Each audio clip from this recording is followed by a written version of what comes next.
अध्याय 2 गीता का सार।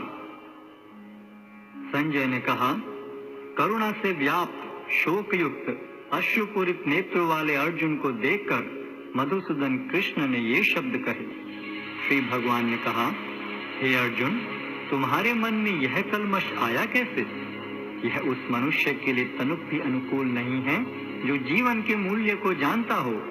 इससे उच्च लोक की नहीं अपितु अपयश की प्राप्ति होती है। हे प्रतापुत्र, इस हीन नपुंसकता को प्राप्त मत हो, यह तुम्हें शोभा नहीं देती।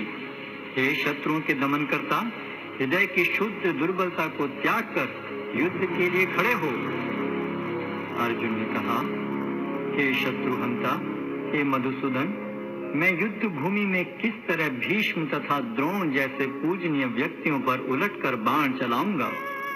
ऐसे महापुरुषों को जो मेरे गुरु हैं, उन्हें मारकर जीने की अपेक्षा इस संसार में भीख मांगकर खाना अच्छा है। भले ही वे सांसारिक लाभ के इच्छुक हों, किंतु हैं तो गुरुजन ही। यदि उनका वध होता है तो हमारे द्वारा भोग्य प्रत्येक वस्तु उनके रक्त से सनी होगी। हम यह भी नहीं जानते कि हमारे लिए क्या श्रेष्ठ है, उनको जीतना या उनके द्वारा जीते जाना। यदि हम धृतराष्ट्र के पुत्रों का वध कर देते हैं तो हमें जीवित रहने की आवश्यकता नहीं है, फिर भी वे युद्ध भूमि में हमारे समक्ष खड़े हैं। अब मैं अपनी कृपण दुर्बलता के कारण अपना कर्तव्य भूल गया हूँ और सारा धैर्य खो चुका हूँ। ऐसी अवस्था में मैं आपसे पूछ रहा हूँ कि जो मेरे लिए श्रेयस्कर हो उससे निश्चित रूप से बताएं। अब मैं आपका शिष्य हूँ और आपका शरणागत हूँ, कृपया मुझे उपदेश दें। मुझे ऐसा कोई साधन नहीं दिखता जो मेरी इंद्रियों को सुखाने वाले इस शोक को दूर कर सके। स्वर्ग पर देवताओं के अधिपत्य की तरह इस धन धान्य संपन्न सारी पृथ्वी पर निष्कंटक राज्य प्राप्त करके भी मैं इस शोक को दूर नहीं कर सकूंगा। संजय ने कहा, इस प्रकार कहने के बाद शत्रुओं का दमन करने वाला अर्जुन कृष्ण से बोला, हे गोविंद, मैं युद्ध नहीं करूंगा, और चुप हो गया। हे भरतवंशी धृतराष्ट्र, उस समय दोनों सेनाओं के मध्य शोकमग्न अर्जुन से कृष्ण ने मानो हंसते हुए ये शब्द कहे। श्री भगवान ने कहा, तुम पांडित्यपूर्ण वचन करते हुए उनके लिए शोक कर रहे हो जो शोक योग्य नहीं है। जो विद्वान होते हैं वे न तो जीवित के लिए न ही मृत के लिए शोक करते हैं। ऐसा कभी नहीं हुआ कि मैं न रहा हूं या तुम न रहे हो, अथवा ये समस्त राजा न रहे हों, और न ऐसा है कि भविष्य में हम लोग नहीं रहेंगे। जिस प्रकार शरीरधारी आत्मा इस शरीर में बाल्यावस्था से करुणावस्था में और फिर वृद्धावस्था में निरंतर अग्रसर होता रहता है, उसी प्रकार मृत्यु होने पर आत्मा दूसरे शरीर में चला जाता है। धीर व्यक्ति ऐसे परिवर्तन से मोह को प्राप्त नहीं होता। हे कुंती पुत्र, सुख तथा दुख का क्षणिक उदय तथा कालक्रम में उनका अंतर्धान होना सर्दी तथा गर्मी की ऋतुओं के आने जाने के समान है।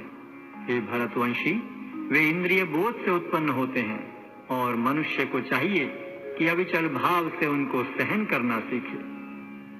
हे पुरुष श्रेष्ठ अर्जुन, जो पुरुष सुख तथा दुख में विचलित नहीं होता और इन दोनों में संभाव रखता है, वह निश्चित रूप से मुक्ति के योग्य है।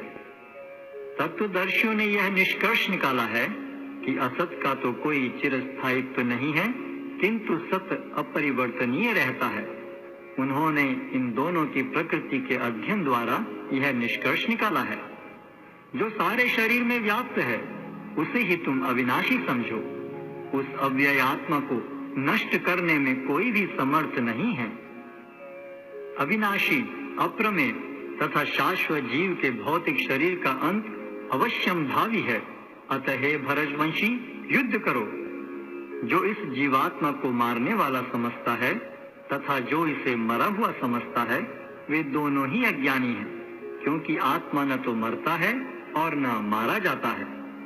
आत्मा के लिए किसी भी काल में न तो जन्म है न मृत्यु।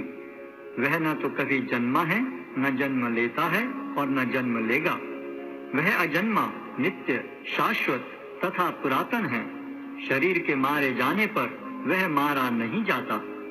हे पार्थ, जो व्यक्ति यह जानता है कि आत्मा अविनाशी, अजन्मा, शाश्वत तथा अव्यय है, वह भला किसी को कैसे मार सकता है या मरवा सकता है?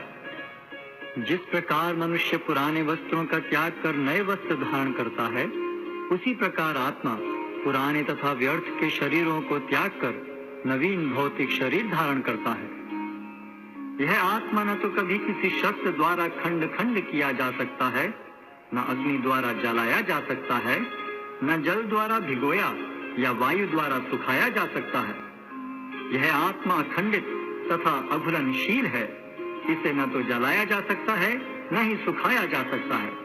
यह शाश्वत, सर्वव्यापी, अविकारी, स्थिर तथा सदैव एक सा रहने वाला है।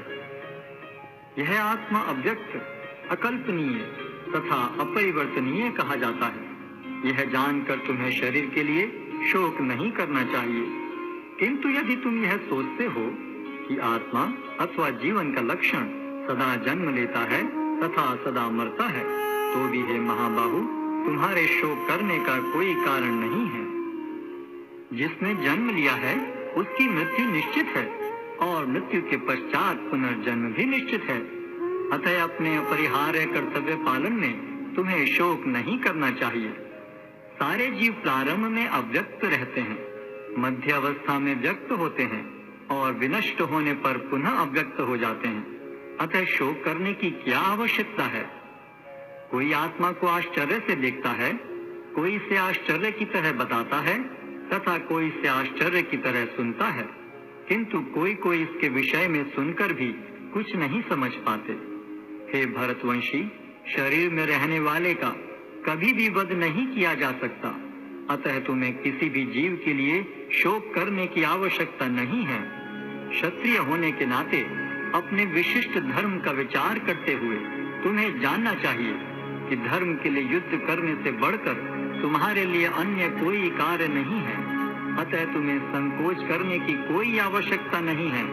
हे पार्थ, वे क्षत्रिय सुखी हैं जिन्हें ऐसे युद्ध के अवसर अपने आप प्राप्त होते हैं, जिससे उनके लिए स्वर्ग लोक के द्वार खुल जाते हैं। किंतु यदि तुम युद्ध करने के स्वधर्म को संपन्न नहीं करते, तो तुम्हें निश्चित रूप से अपने कर्तव्य की उपेक्षा करने का पाप लगेगा और तुम योद्धा के रूप में भी अपना यश खो दोगे।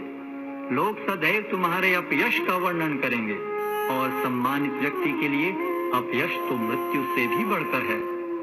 जिन जिन महान योद्धाओं ने तुम्हारे नाम तथा यश सम्मान दिया है, वे सोचेंगे कि तुमने डर के मारे युद्ध भूमि छोड़ दी है और इस तरह वे तुम्हें तुच्छ मानेंगे। तुम्हारे शत्रु अनेक प्रकार के कटु शब्दों से तुम्हारा वर्णन करेंगे और तुम्हारी सामर्थ्य का उपहास करेंगे। तुम्हारे लिए इससे दुखदाई और क्या हो सकता है? हे कुंती पुत्र, तुम यदि युद्ध में मारे जाओगे तो स्वर्ग प्राप्त करोगे, या यदि तुम जीत जाओगे तो पृथ्वी के साम्राज्य का भोग करोगे। अतः दृढ़ संकल्प करके खड़े हो और युद्ध करो। तुम सुख या दुख, हानि या लाभ, विजय या पराजय का विचार किए बिना युद्ध के लिए युद्ध करो। ऐसा करने पर तुम्हें कोई पाप नहीं लगेगा। यहाँ मैंने वैश्लेषिक अध्ययन द्वारा इस ज्ञान का वर्णन किया है। अब निष्काम भाव से कर्म करना बता रहा हूँ, उसे सुनो। हे प्रतापपुत्र, तुम यदि ऐसे ज्ञान से कर्म करोगे तो तुम कर्मों के बंधन से अपने को मुक्त कर सकते हो।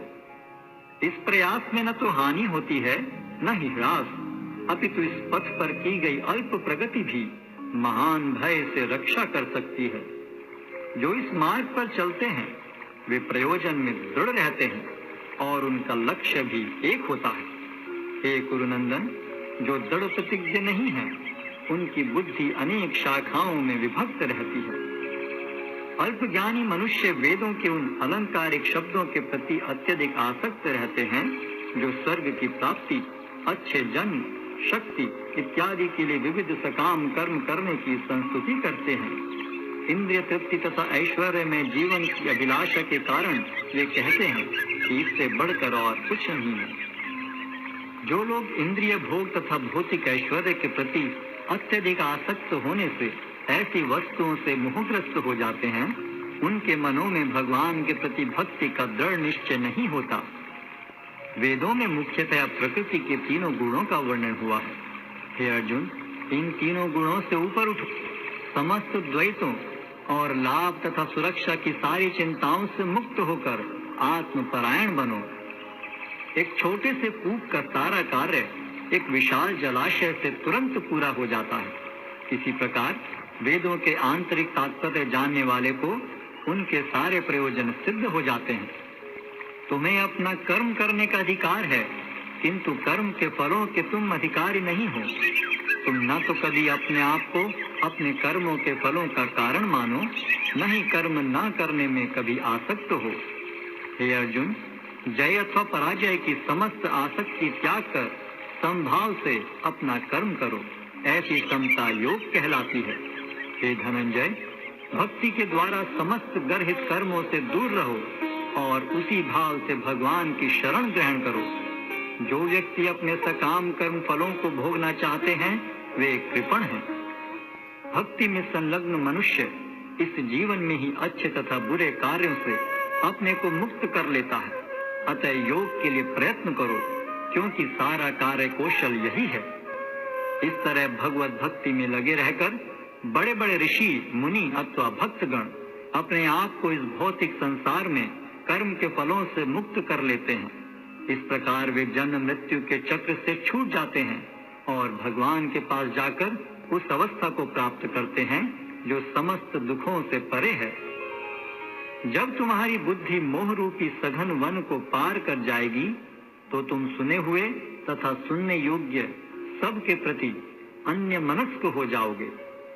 जब तुम्हारा मन वेदों की अलंकारमयी भाषा से विचलित न हो और वह आत्म साक्षात्कार की समाधि में स्थिर हो जाए, तब तुम्हें दिव्य चेतना प्राप्त हो जाएगी।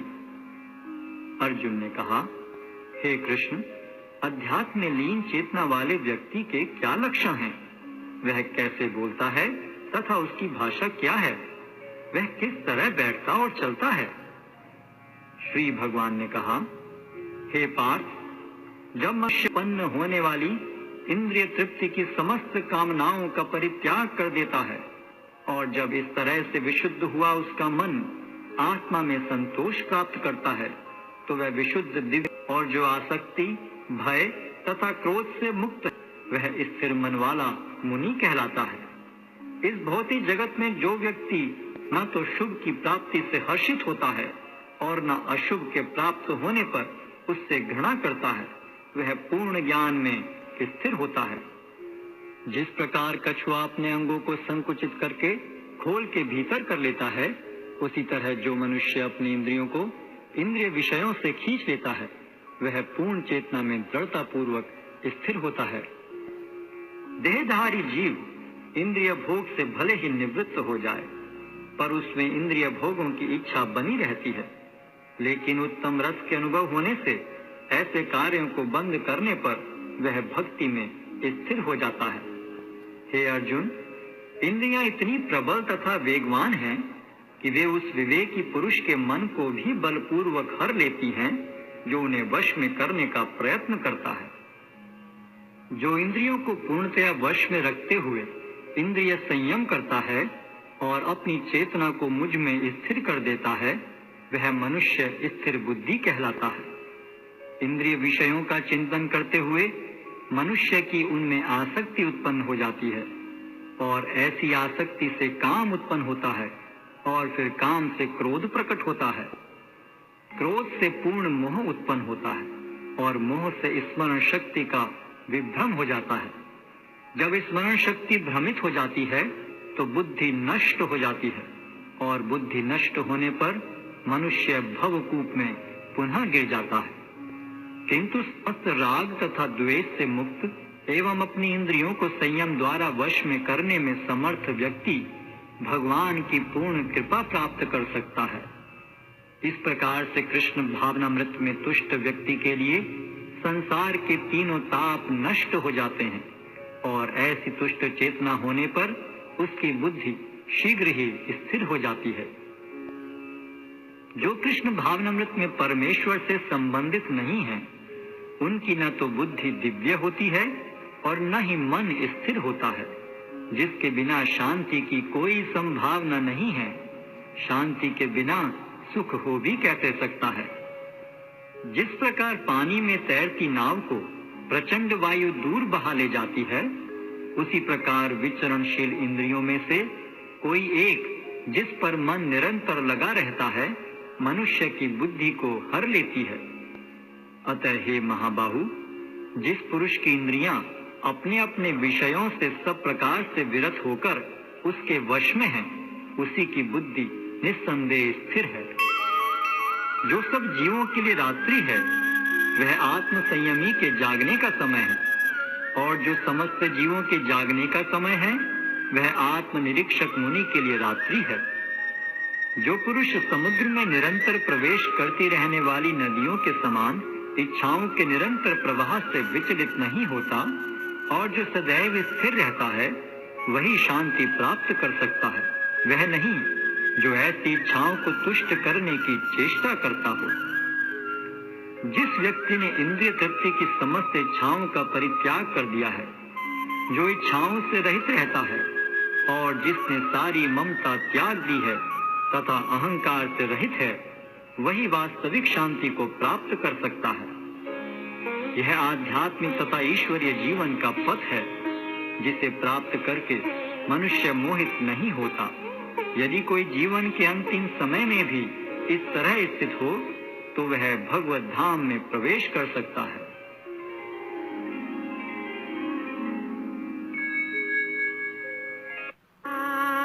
अध्याय 2